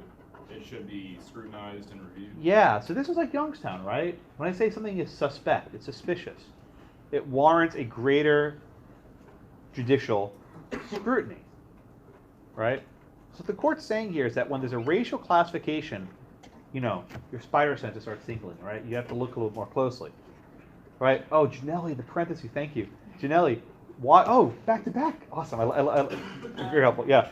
Janelli, tell me, please, why is a racial classification putting courts on edge? Like, why should they be more suspicious when there's a racial classification at issue? The strict scrutiny. Oh, you're right. You have 3 questions out, but why do we get there? Why should courts in general be skeptical of a racial classification? They have to, I guess, be hesitant, kind of like the tier number 3 about it. Well, you're right, but don't completely. But why though should courts be skeptical when a government makes a classification on the basis of race? Why? That's the question. They need a good reason why. Is there usually a good reason to classify people based on race? Okay, bingo, that's the reason. What the court says is, as a general matter, right, there's not a good reason to classify people based on race. They say that racial antagonism is never a good reason, right? That you can't classify people based on race merely for the sake of classifying them on the basis of race. Okay? But that doesn't mean it's prohibited all the time. That there might be cases where a racial classification of U.S. citizens is permissible. And the court says such laws must be subject to the most rigid scrutiny, right? The most rigid scrutiny. This is what Janelli stole my next point, became to be known as strict scrutiny, right? Strict scrutiny. We'll do this more later, but I'll introduce it to you now, right? That when you have a racial classification, you apply what's known as strict scrutiny. And what that means is a court looks at it very strictly. What does that mean? To have a racial classification upheld, they must need a really important reason, what they call a pressing public necessity. Right? They say a pressing public necessity may sometimes justify the existence of a racial classification. In almost every case, the answer is no. The government doesn't have a good reason to sort people up based on race. Korematsu, they found such a reason. That the pressing needs of war are so significant, in this case, the racial classification should be upheld and survives what later came to be known as strict scrutiny. We will do an entire month on equal protection, so we'll get there later. But this is a little preview. There are different kinds of classifications. For example, in Texas, you get your driver's license at what, 16 years old, right? In New York, it's 18.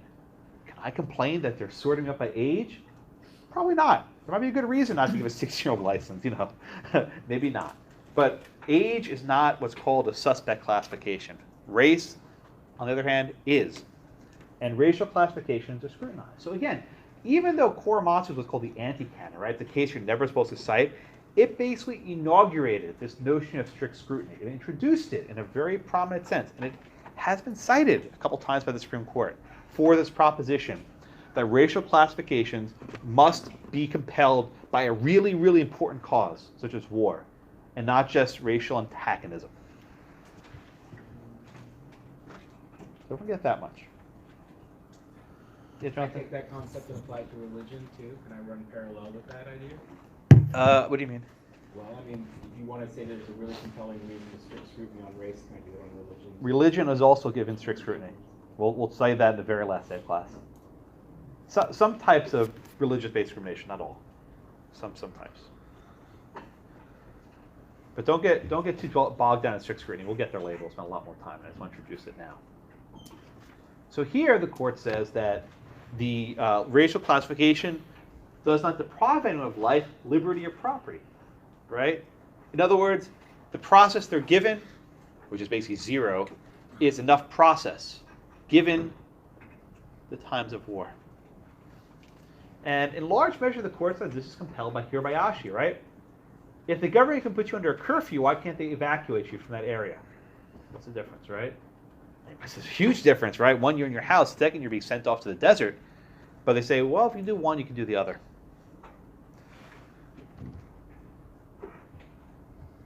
Okay. Any questions on the majority? Again, Hirabayashi was 9-zip, unanimous. Korematsu was a 6-3, right? So it's split. It's still a lot of votes. So any questions in the Korematsu majority? I'm actually more interested in the other opinions. Who am I have to do? Raquel, I think you're next. What's Justice Frankfurter's analysis? Frankfurter said, he concurred, but he said that I'm unable to see how legal considerations led to the decision. Well, let me, Raquel, let me ask you this question from Frankfurter. Does he think the courts have much of a role here to scrutinize the executive's actions?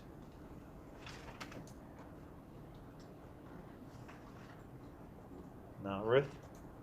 No, he said that if there's And how do we know it's the court's, I'm sorry, how do we know it's not the court's business? What does Frankfurter say?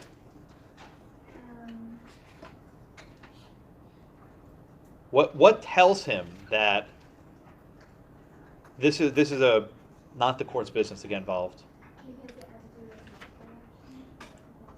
And how are the president and Congress interacting here?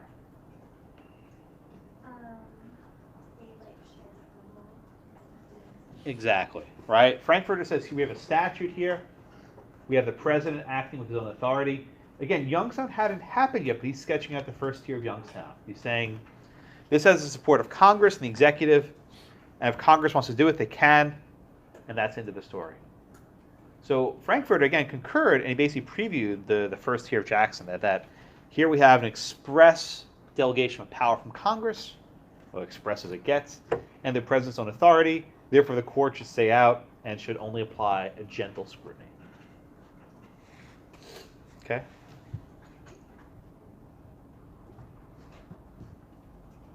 Any other questions on Frankfurter?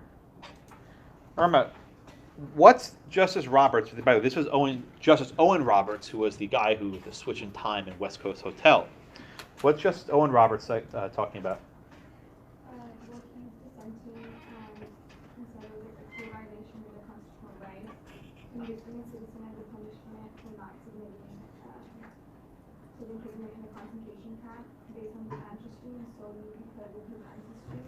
He also said that it was at the political device was compensated with the military authority. Very good. Very good, yeah. And you had the exact quote I was going to pull out. He said this was a cleverly devised trap. Again, here's the setup. Curfew, stay in your house. If you leave your house, you're arrested. By the way, if you stay in your house, you're in the exclusionary zone, you got to go away to the camp. So you're screwed, right? There's no way of escaping this. If you try and escape and run to the, Oklahoma or something, run to the interior, you're violating the curfew order, right? And if you stay in your house, you're subject to the exclusion order. So there's no way of escaping this trap. Very good, Irma. The most famous dissent is by a justice who doesn't really get much attention. I can only think of a couple opinions he's ever written. But Justice Frank Murphy, who, by the way, was a Catholic. At the time, there was a Catholic seat on the court. They always filled the Catholic in that seat. He was the Catholic. Alex, what's what's Justice Murphy's dissent about, talking about for a minute?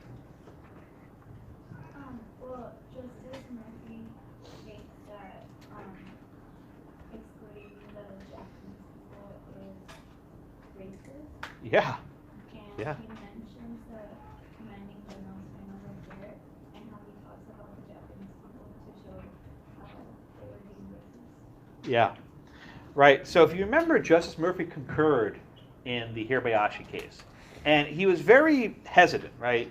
And he said in his Hirabayashi dissent that this goes to the very brink of constitutional power. In other words, this is as far as I'm going to go.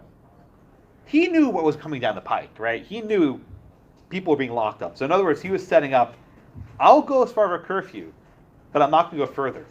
What he says here is, this goes over the brink of constitutional power, right? Again, in Hirabayashi, he says, we're at the brink, here it goes over the brink. And it falls into what he calls the ugly abyss of racism. Right, David? What does this mean, the ugly abyss of racism?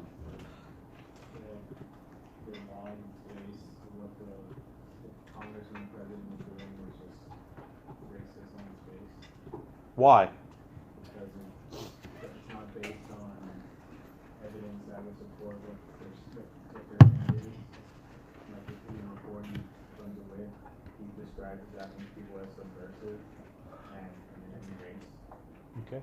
Brian? At the time, we're engaging in a war in security, ethnic private security on our own land. Very good. Very good. That's my hand over here somewhere. All right. So I think David and Brian make good points, right? Justice Murphy is saying that there's no good evidence that these people are subversive and they pose a threat. The majority, on the other hand, said, oh, Gabriel's your hand up? Yeah, I was just going to say that he said there's no reliable evidence that they were disloyal in any way. Yeah, yeah. So what the dissent's saying is that there's no reliable evidence, that there's no evidence that people are disloyal, and that this can only be justified by racism. One of the study guide questions I always ask students, Rob, 2020's hindsight, right? No one actually engaged in espionage. But what if one person, I'm making it up, it didn't happen, I'll make it up. What if one person would have order was not rounded up and blew up a battleship in harbor in San Francisco? And you're a judge in the Supreme Court, and then what? I would say that the guilt is personal, not moral. So I just give that individual a crime. But couldn't have been stopped by excluding him? Possibly not. So this is basically the question, right? Judges don't have perfect information. They can't. In fact, even though the government gives information to the court, they don't give the judges everything. Sometimes things are classified. Sometimes things are fast-moving. They can't always update the court. So sometimes judges have to supplement their knowledge with newspapers, right?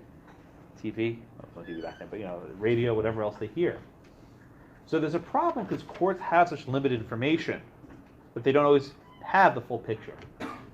But the flip side is, what if the government doesn't have the good motives? And the government doesn't share all the correct information with the court? And what if the government lies? What if the government submits flagrantly false information to the court about this threat? They embellish it, elaborate it, make it up. How is a judge supposed to know if the information coming from the government is fake? They have no investigation. They can't go track down spies, right? The majority says, we can't know, so we won't question it. The dissent, Murphy, says, this is all bogus. Now, it turns out the government lied. The government gave false information to the Supreme Court about the risk of Japanese espionage. Flat out, they made stuff up. It was false. Like I said, Gabriel, right? And in fact, in 2010 or 11, was it?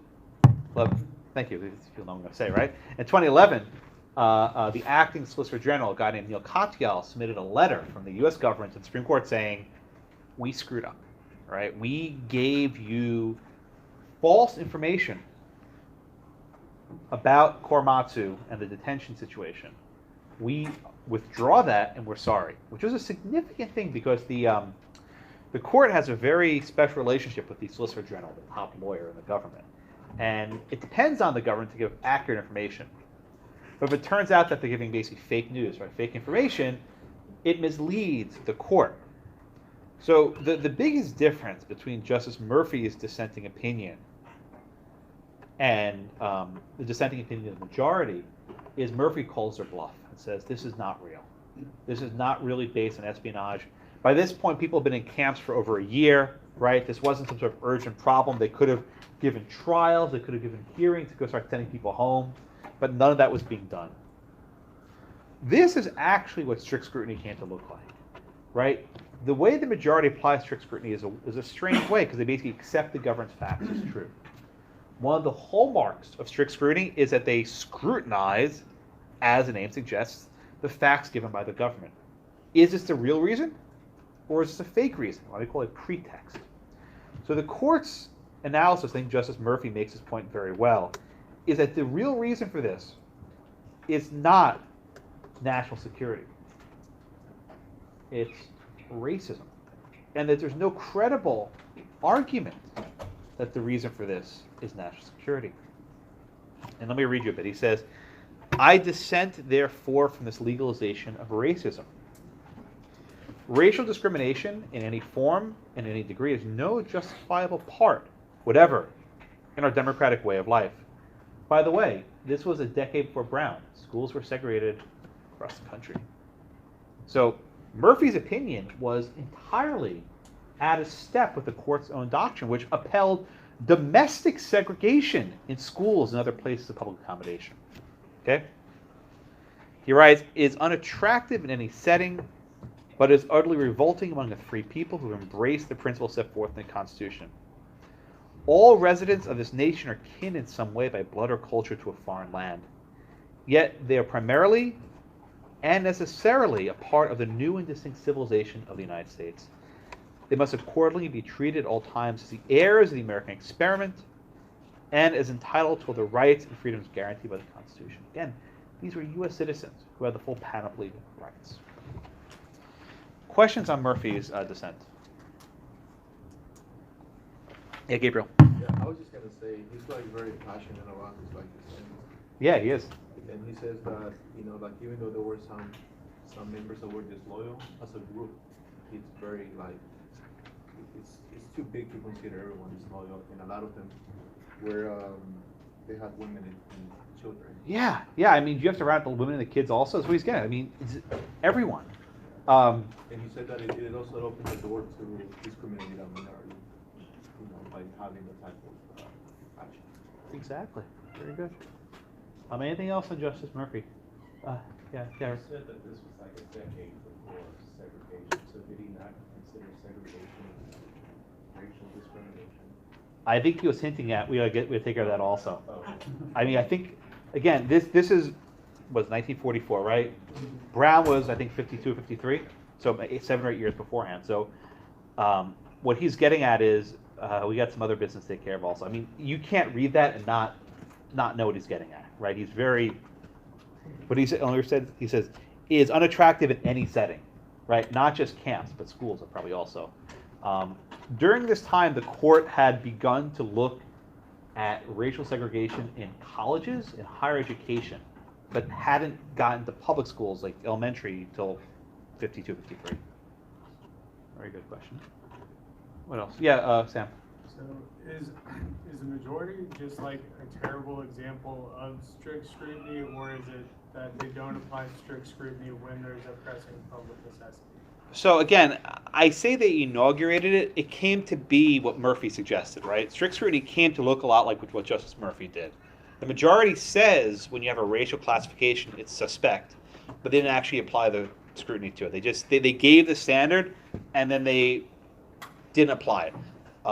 I could actually defend it another way. I could say, well, they could say, even though the information was probably bogus, because the risk of security was so significant, the court stepped aside.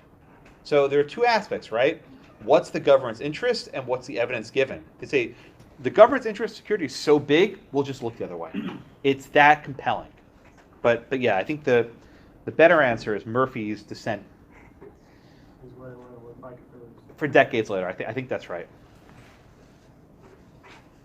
Yeah. The other question, yeah, with This wasn't a big thing, but he in the Frankfurter concurrence, he makes some analogy to the Commerce Clause, and I didn't really understand that. don't worry about it. Frankfurter is a weird guy. He was a very again, he was a law professor. Never put a law professor in any position of power. It's a bad idea. But his opinions often read like law professor spiels. In fact, he would. It's not probably not true, but they would often say Frankfurter would talk at conference for 50 minutes at a time, right? Why 50 minutes? That's how long a lecture was at Harvard. So he would just talk for 50 minutes and stop.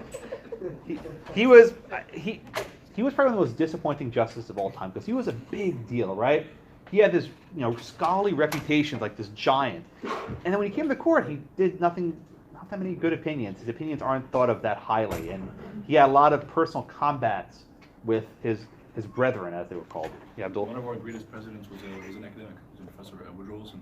Woodrow He was Wilson. like the dean of Harvard. Well, we had another one, the last president, academic also. Obama. Yeah. Keep academics away from power is probably a good idea. In general. But Professor, Yeah. we can disagree with Obama, and obviously you did, right? We talked about that, but in terms of credential, forget him, but Bill Clinton was a law professor also. Okay, but in terms of career path or in terms of credentials, you wouldn't agree that that's I'm mostly being facetious. Okay, I'm mostly being facetious. It's funny, Bill Clinton taught law school at the University of Arkansas, and he once lost the final exams. He lost the papers. I think everyone's got a pass. He legit lost the papers. So, yeah. In fact, I went to the Clinton Museum in Little Rock. There wasn't anything on that. I was curious. I couldn't find anything. But he's legit lost the papers. I've thankfully never done that. Exam stuff makes it a lot easier. All right. So, I still heard her voice. Yes, Stephanie. I just had a question about how they were. Guys, shh. Just one at a time. Let Stephanie speak. Go ahead, please.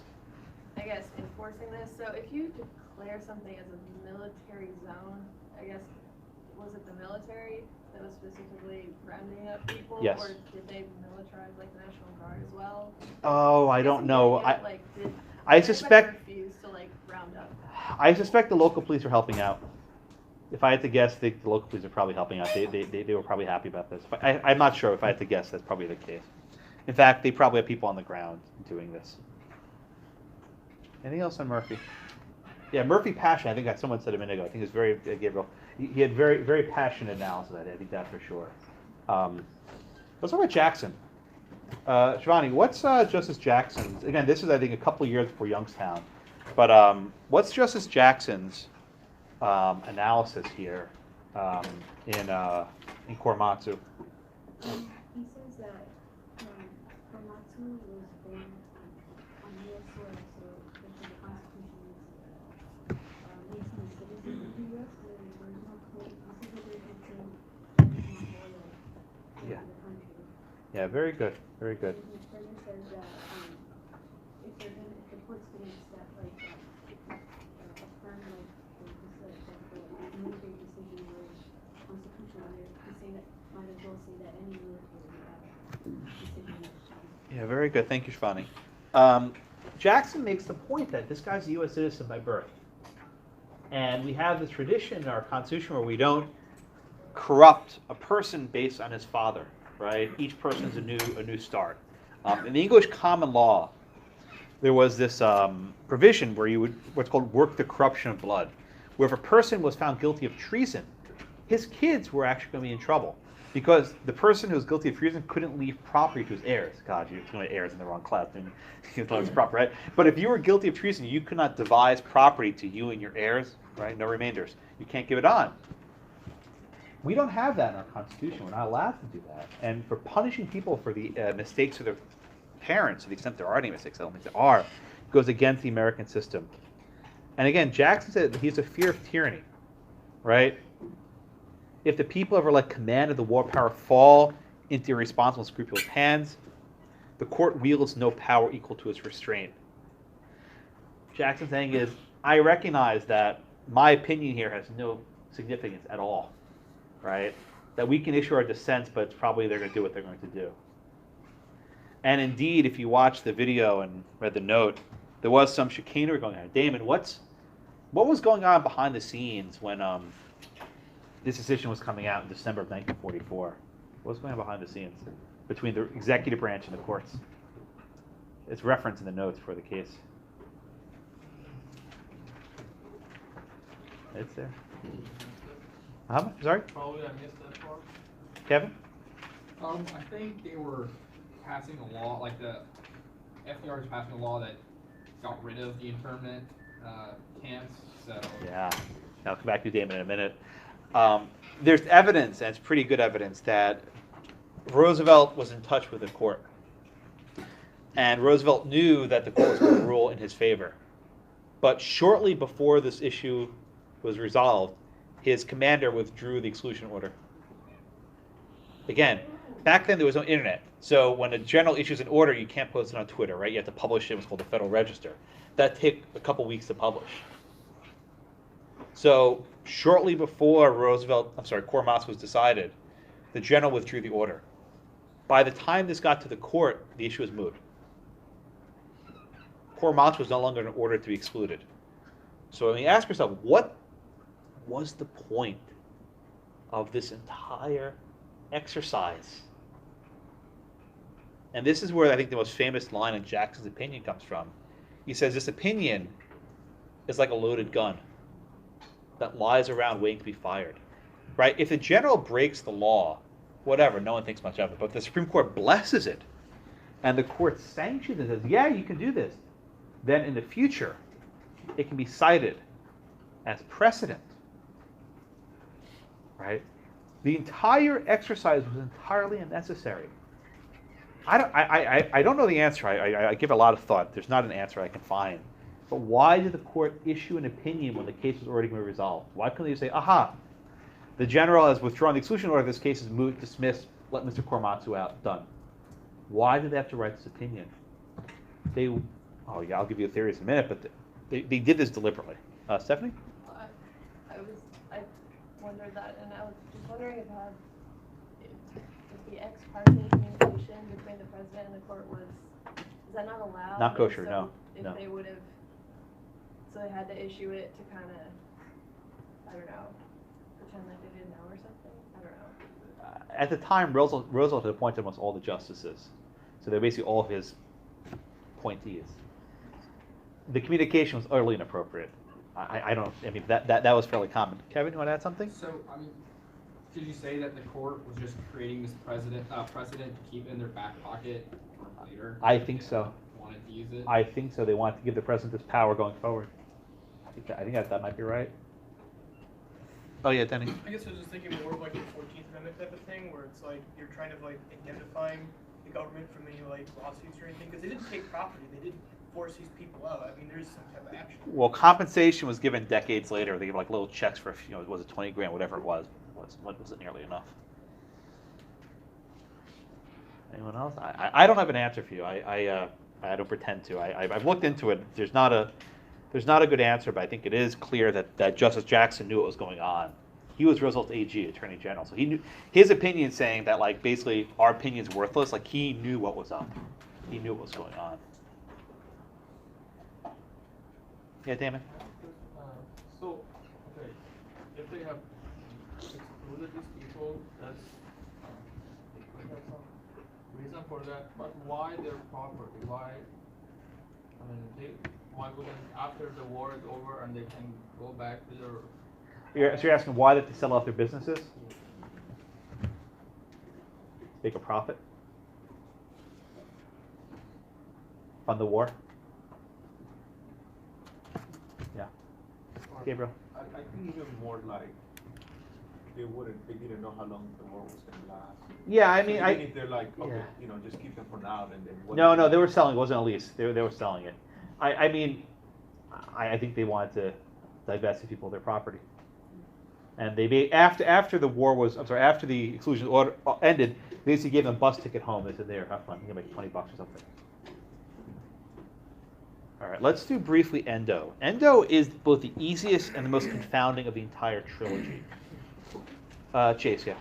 Sorry to go back, I just have one last question. In the notes on the bottom of page 589, in the in Murphy's dissent, he talks about how the British people, or UK, brought in German aliens and were able to get to 100 and, or what was it? Process them through, yeah. 74,000. Was he pointing that out because the British did that after we had already made our law? I think he's trying to draw a comparison saying that it can be done. Okay. You can't process these people. Okay. All right, let's do Endo a little bit briefly because we're running short on time. Again, Endo was decided the same day as Korematsu. It was immediately issued right after it. The opinion's strange, right? They don't reach the constitutional question, right? They don't say whether locking someone up in a detention camp, I'll show you the barbed wire picture, right?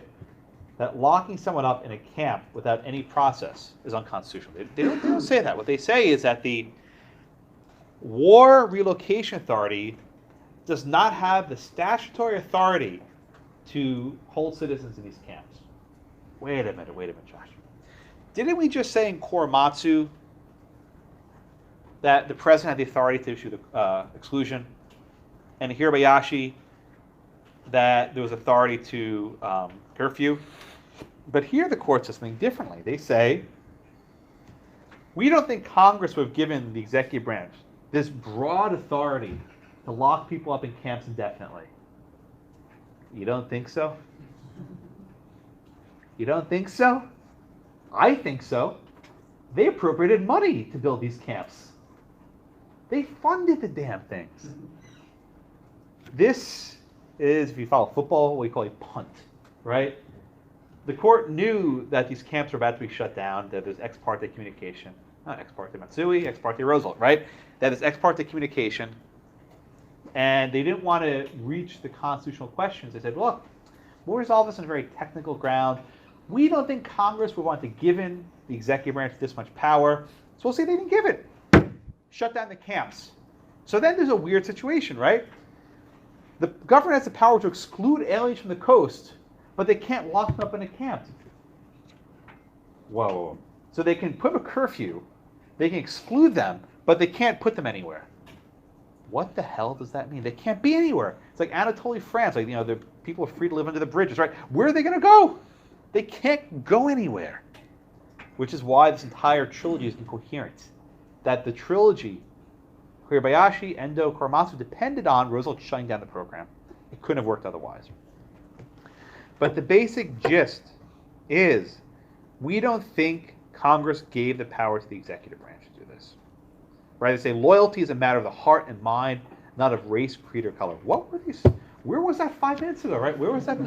It's like a different world, right? If you read this, where was this 5 minutes ago? Anyway, Justice Murphy concurs, was like, yeah, I told you so, right? If you can't hold them because of their nationality, you can't exclude them based on their nationality. That's Justice Murphy, right? And Justice Roberts says, look, I can't join this, right? This is an insane opinion. The court twists and turns what Congress meant. The answer in both Korematsu and Endo is it violates the due process of law. Very strange opinion. It's almost like this, like an anticlimactic end, right? Like it's like they're talking a different language altogether. Very strange opinion. Yeah, Evan. It said that Endo was detained by a civilian agency. Is a civilian agency a private agency or one? Civilian. I think someone asked this before. Was it Stephanie? Yeah. It looks pretty military to me, right? Barbed wire, guys with guns. I don't know. Again, the opinion in Endo is not a model of clarity and lucidity. It's very strange. I think this is entirely a military enterprise.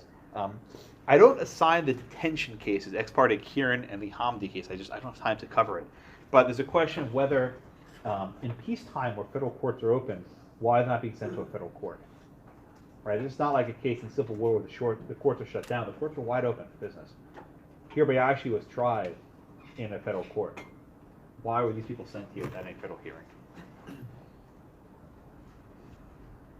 Yeah, Gabriel. I know someone asked you this, I think on the last video last year, but I couldn't really hear. So what if, let's say, Korematsu was married to a white lady and let's say they had children. So were they just like, okay, you're gonna stay home and you're gonna go back to the I think the kids will be rounded up also. What about that? Good question. Was there like, because I don't. Yeah, I didn't have a good answer last year. I didn't look it up. I probably should have. I should now be careful. The question is, what happens if a Japanese person married a white person and had kids? It was illegal. Didn't they say that in one of the? So, yeah, we'll do a case later this year called Loving versus Virginia, where in a number of states, I think California is one of them, banned miscegenation, that was interracial marriage. So I think it might have been a crime to actually marry a Japanese person if you were white. We'll do a case like it later. Not every state had those laws, but a lot of states did. Yeah, charming, right? I think that's my answer last year. I don't remember. Let me mention very briefly the Ziglar case. I'll mention it briefly. We only have a couple minutes left. You already studied this case in Iqbal, right? You probably hate that case, but it actually came about in very difficult facts. Shortly after 9/11, in New York City, the government started rounding up Arab guys.